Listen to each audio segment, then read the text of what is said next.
नमस्कार दोस्तों, उमेश की क्लास में आपका स्वागत है। आज के वीडियो में हम बात करेंगे पॉलीगन यानी कि बहुभुज के प्रश्नों की, जो कि बहुत इंपॉर्टेंट है। चलिए स्टार्ट करते हैं। पहला सवाल है, एक समबाहु बहुभुज के सभी अंतः कोणों का योग उसके सभी बाह्य कोणों के योग का दोगुना है, यह बहुभुज है। ठीक है, यहां पे मैं आपको सबसे पहले बता देता हूं कि अगर अंतः कोण दिया गया है तो अंतः कोण होता है n-2 इंटू 180 डिग्री। ठीक है, ये होता है, याद रखना, अंतः कोण ये होता है।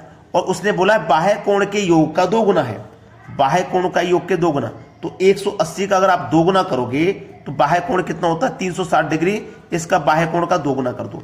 याद रखना, अंतः कोण होता है n-2 इंटू 180 डिग्री, बाह्य कोण होता है 360 डिग्री। और उसने बोला था बाह्य कोण का दोगुना, तो हमने बाह्य कोण का दोगुना कर दिया। दूसरी बात इसमें एक और है, अगर वो प्रत्येक बोल दे प्रत्येक तो डिवाइडेड बाई n करते हैं, अगर प्रत्येक नहीं बोला तो n नहीं डिवाइड में करना। समझ में आ गया? चलिए 180 से 360 कट जाएगा 2 बार में, 2 गुने 2 कितना हो गया 4, इधर क्या हुआ n-2 बराबर। अब n बराबर 4, ये माइनस का 2 बराबर के इधर आके प्लस का 2 हो जाएगा, तो n का मान कितना आ गया 6। n का मान 6 आ गया, मतलब यह बहुभुज कितनी भुजाओं वाला है 6 भुजाओं वाला। सी ऑप्शन बिल्कुल सही जवाब है। अब देखते हैं अगला प्रश्न।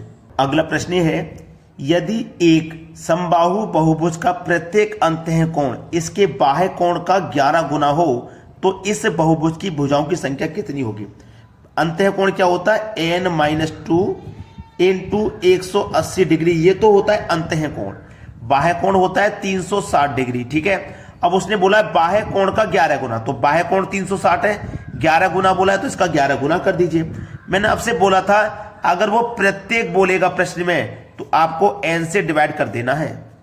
ठीक है, n से डिवाइड कर देना है। अब n से n तो कट ही जाएगा। ठीक है, n से n कट जाएगा।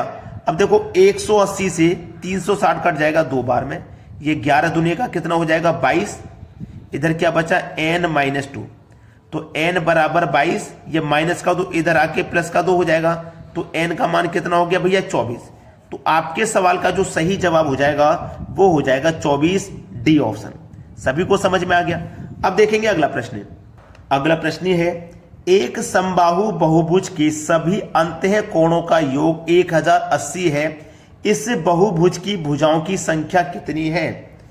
अंतः कोण क्या बताया मैंने n-2 इंटू 180 डिग्री बराबर, फिर क्या है कोणों का योग 1080 है, सभी कोणों का योग है 1080 डिग्री।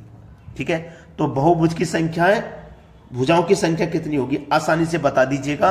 देखो 0 से तो ये 0 कट जाएगा, 18 से 108 6 बार में कटेगा, n-2 बराबर कितना है 6 है। अब n बराबर 6, माइनस का 2 इधर आके प्लस का 2, तो n बराबर कितना हो गया 8, n की वैल्यू 8, मतलब भुजाओं की संख्या कितनी होगी 8 हो जाएगी। पहला ऑप्शन हो जाएगा सवाल का बिल्कुल सही जवाब। सभी को यहां तक समझ में है, किसी को कोई समस्या नहीं है। अब देखेंगे अगला प्रश्न।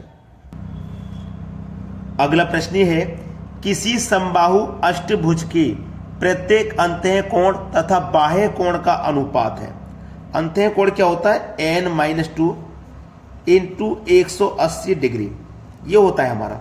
और बाह्य कोण कितना होता है, बाह्य कोण होता है 360 डिग्री, ये सभी को पता है। अब देखिएगा अंतः कोण, अंतः कोण, अंतः कोण हमारा 180 डिग्री होता है, ध्यान रखना। ये मेरा कितना है बाह्य कोण 360 डिग्री। ठीक है, और हमारा अष्टभुज है, अष्टभुज मतलब 8 भुजाओं वाला। 8 से मैं से कटाऊंगा, 8 चौके 32, 4 बचेगा 40, 8 पंजे 40, 45 बार में ये कट गया ना, 45 बार में। तो अंतः कोण 180 डिग्री माइनस कर देंगे इसमें से बाह्य कोण 45 डिग्री, तो मेरे पास कितना आ जाएगा 135 डिग्री, 135 डिग्री आ जाएगा। तो ये हो गया मेरा इंटरनल और ये हो गया मेरा एक्सटर्नल। इंटरनल मतलब अंतः कोण, एक्सटर्नल मतलब बाह्य कोण। तो इंटरनल कोण मेरा कितना है 135 डिग्री है। ठीक है, बाह्य कोण मेरा कितना निकल के आया था भैया 45 डिग्री। अब इनका मुझे अनुपात बताना है, तो अनुपात मेरा देखो 45 से कम 45 कटेगा और 45 से ये 3 बार में कटेगा, तो 3:1 हो जाएगा, जो कि डी ऑप्शन में दिया गया। ये बिल्कुल सही जवाब है। अब देखते हैं अगला प्रश्न। अगला प्रश्न है, एक षष्ठभुज में कितने विकर्ण होते हैं। विकर्णों की संख्या पूछी है एक षष्ठभुज में, षष्ठभुज मतलब 6 भुजाओं वाला, ठीक है। विकर्ण की संख्या कितनी होती है? तो विकर्ण की संख्या बराबर फॉर्मूला होता है n into n minus 3 divided by 2, ये होता है फॉर्मूला। तो क्या है हमारा षष्ठभुज है, n का मान हमारा षष्ठभुज का मतलब 6 हो जाएगा, इंटू n का मान 6, 6 में से माइनस करेंगे 3 तो 3 बचेगा, डिवाइड में कितना 2 से 6 को कटा देंगे 3 बार में, 3 त्रिक का कितना हो जाएगा 9। तो हमारे पास आंसर आ गया 9। सी ऑप्शन बिल्कुल सही जवाब है। तो कितने विकर्ण होते हैं षष्ठभुज में? 9 विकर्ण होते हैं। चलिए अब देखते हैं अगला सवाल। अगला प्रश्न है एक डेकागन में कितने विकर्ण होते हैं? डेकागन, बहुत से बच्चे तो डेकागन के नाम से ही समझ में नहीं आएगा, पता नहीं क्या बोला।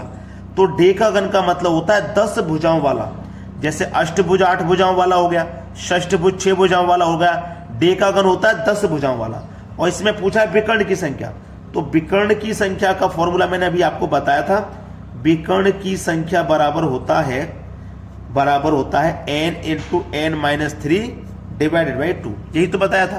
तो n का मान मेरा 10 हो जाएगा, इंटू n का मान 10 में से माइनस करेंगे 3 तो 7 हो जाएगा, डिवाइड में हो गया 2। अब 2 से मैं 10 को कटाऊंगा तो 5 बार में कटेगा, 5 काउंट पे 7 से कर दूंगा, 5 सत्ते 35।